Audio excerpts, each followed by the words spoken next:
If you aren't suffering from self-imposed misery, and you're only suffering from inescapable misery, maybe you could handle that, and you could survive, you could bear it, and even maybe without becoming irredeemably corrupt. So the goal would be, well, yeah, life is a rat's nest of miseries, and maybe it has no ultimate meaning. We could say that if we're feeling particularly pessimistic, but it still leaves one question open, which is, if you didn't do everything you could to make it worse, how good could you make it be? And the least answer is, well, it could be tragedy, but maybe not hell. That's the most pessimistic, proper statement. The worst case outcome, in the worst of all possible worlds, is that your life could be tragic, but not hell. You're at your mother's deathbed, and you and all your idiot siblings are arguing. Well, that's the difference between tragedy and hell. You walk away from a situation like that, sick of yourself and sick of everything else too. And it's often the case that tragic circumstances bring out the dragons, because the stress is high and all those things that people haven't dealt with, they don't have the energy to repress, and all the bitterness comes pouring forward. If you were all gathered around the bed of someone close who was dying, could you manage it? And if the answer is no, it's like, well, put your life together, because it's going to happen. And you should be the person who's there that can do it, and do it properly.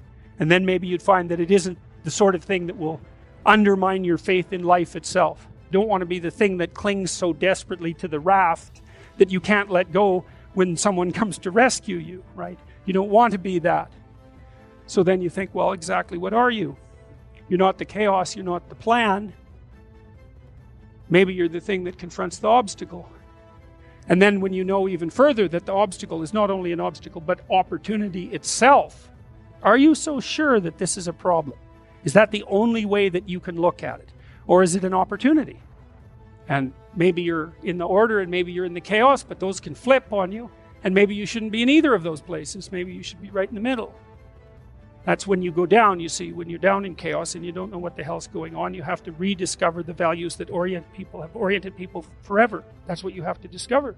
So for example, when I'm dealing with people who have post-traumatic stress disorder, and they've usually encountered someone malevolent, they have to relearn the description of good and evil.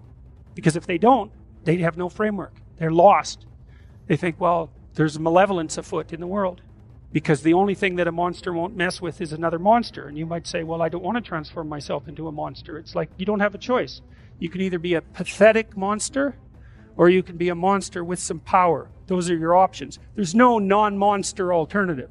Weak or strong. And I don't mean strong like dominating tyrant strength. That isn't what I mean at all. I mean strength like functioning at a funeral strength. And that's a kind of monstrosity. And when you're down in chaos, that's what you have to rediscover.